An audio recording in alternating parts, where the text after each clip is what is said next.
తెలంగాణ కోసం ఎత్తిన గొంతుల్లో ఆ గొంతు పదునైనది. తెలంగాణ కోసం పరుగెత్తిన కాళ్లలో ఆ కాళ్లు చురుకైనవి.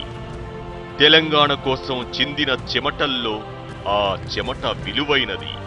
తెలంగాణ కోసం చేసిన త్యాగాల్లో ఆ త్యాగం వెలకట్టలేనిది. తెలంగాణ యోధులకు జరిగిన మోసాల్లో ఆయనకు జరిగింది భరించరానిది.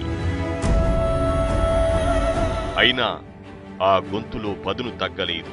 జై తెలంగాణ! ఆ కాళ్లు వెనకడుగు వేయలేదు. జనం గుండె చప్పుడు తన గొంతుకయ్యింది. సమైక్యవాదంపై సింహనాదమై గర్జించింది. మన బతుకులు మారాలంటే రగన్న ఎమ్మెల్యే కావాలి. అవును, అలుపెరగని ఆ ఉద్యమ నేతను ఆశీర్వదిద్దాం. నాకు అవకాశం ఇవ్వండి, మీకు అభివృద్ధినిస్తాను. నన్ను ఆశీర్వదించండి, మీకు నా ప్రాణాలు ఇస్తాను. రఘన్నను గెలిపించుకుందాం, రామరాజ్యం సాధించుకుందాం. కమలం వికసిస్తేనే కారు చీకట్లు తొలగుతాయి.